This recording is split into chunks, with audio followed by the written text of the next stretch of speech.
Alrighty, so we've made it to the end, our last video here for these notes. And I know it seems like a lot, but I broke this down this way just in case you wanted to ever re-watch a video moving forward. If you needed some extra practice or you still weren't quite getting it, you could go back and watch whatever video you needed to watch, whatever part you were struggling with. So these problems are going to be very much like the ones we did in video 3. The only difference is now we're dealing with our reciprocal function, so we just have one little extra step in there to do.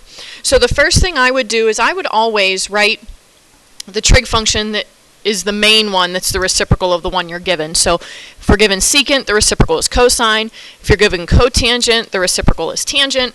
And if you're given cosecant, the reciprocal is sine. So I always write that in first, because especially if you're using the SOHCAHTOA method, if you've memorized your triangles, then you do need to always remember that that you have to go back to the sine, cosine, tangent so that you can use SOHCAHTOA. But then the rest of this is going to be pretty much the same. So we still have to figure out our family. We still have to figure out our quadrant. Okay, and use all students take calculus. So cosine is positive in the fourth quadrant, so that means secant will also be positive in the fourth quadrant. Okay, and now the cosine of the pi over 3 family is 1/2. So the secant is going to be the reciprocal of that. So it's going to be 2 over 1 or just 2. Okay, and again, depending on your method that you're using, okay, if I was using the triangles, pi over 3, it's going to be adjacent over hypotenuse. Well, the secant is hypotenuse over adjacent, 2 over 1. Or if you're using this method, the pi over 3 family, okay, so here's my x value. Okay, so my x value is 1/2 for the cosine. Well, I'm going to flip it and use the reciprocal for the secant. So 2 over 1 gives me 2. For the next one, my family is the pi over 4 family. 7 pi over 4 is also in quadrant 4. Now, tangent is negative in quadrant 4. And again, I'm using all students take calculus for that. Okay, now tangent of the pi over 4 family is 1. So the cotangent would also be 1.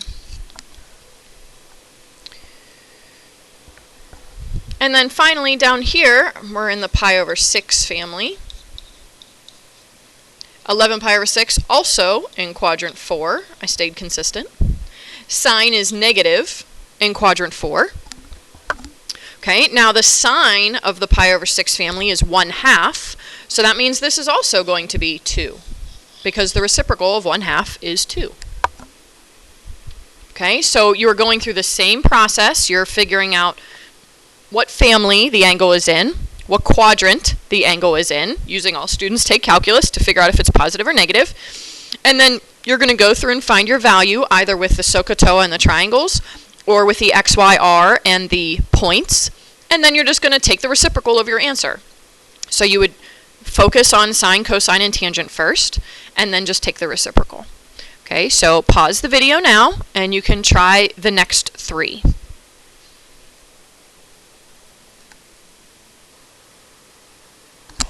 Okay, so here's what we got. So again, figure out your family first. It's easy here in radians. You just look at the denominator. Then we figure out our quadrant. And remember, these rules still apply. So 1 less is in quadrant 2. 1 more is in quadrant 3. This one was 1 less, so that's in quadrant 2. Then you use all students take calculus. And then we figure out our values. So the sine of pi over 6 is 1/2. So the reciprocal would be 2. The cosine is usually square root of 2 over 2. Now there's 2 ways to do this. If you're using SOHCAHTOA, then you would look at the hypotenuse over the adjacent, which would be square root of 2 over 1. So you get square root of 2. If you use the points, then you would have seen that the cosine is square root of 2 over 2. So when you take the reciprocal, you get this, 2 over the square root of 2, but you need to rationalize. So that's 2 square roots of 2 over 2. Those 2's will cancel out, and we're left with square root of 2, which is what we got. Okay, so it should be square root of 2.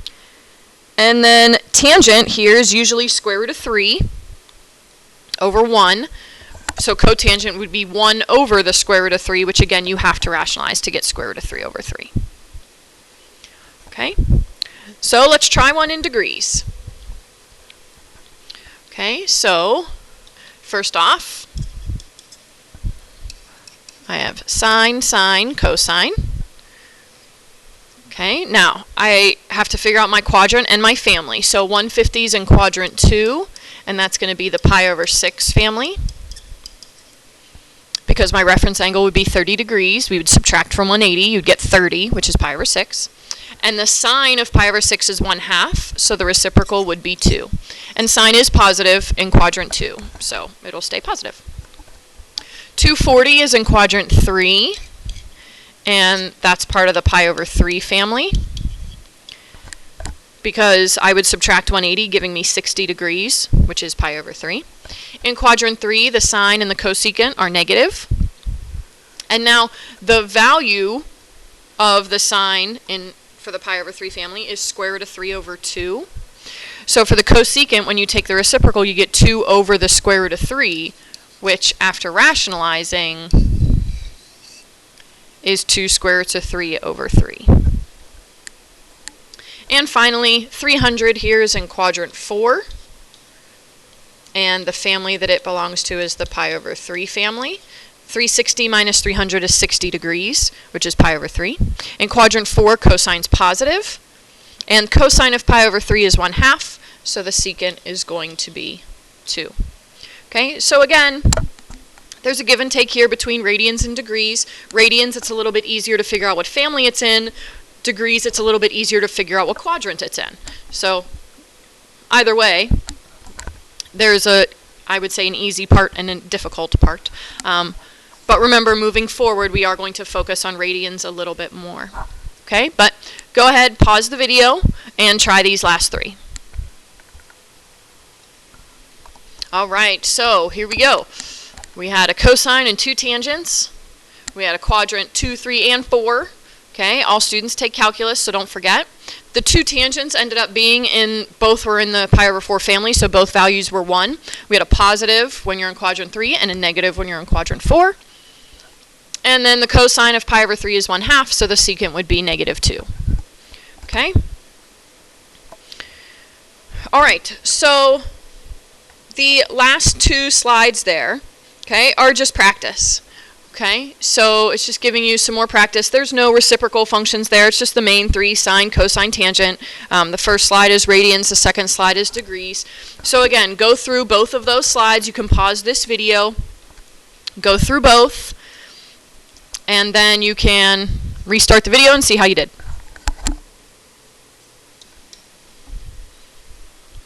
Okay, so here's your answers to the first slide. And I've written out everything there that you need. The reference angle, the quadrant, and then the value.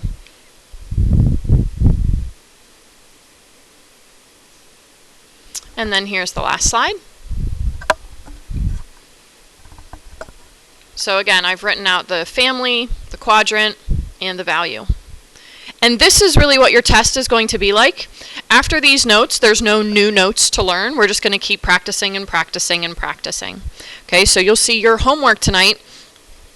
There are 20 of them for you to practice. And they include degrees, they include radians, they include the main functions and the reciprocal functions. Okay, now there are little tips and tricks on how to memorize some values, but I'm going to leave that up to you. Everybody's brain works differently. Some of you are using one method, some of you are using another method.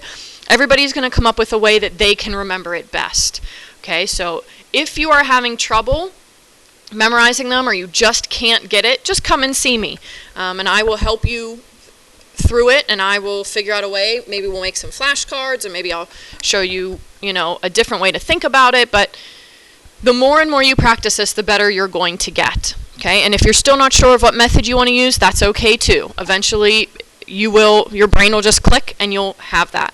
Okay, so we are going to practice this the next week for the few days before Thanksgiving. We're going to practice when we come back. Okay, so you have a long time to learn these values, but don't just ignore this and think that it's going to go away in 2 weeks. Again, these values are super important, and you do need to remember them beyond this class and beyond this test. Okay, so we really do need to get these ingrained into your brain somehow. If you have any questions or you need anything, just shoot me an email, or you can come and see me anytime, first half of Lunch and Learn.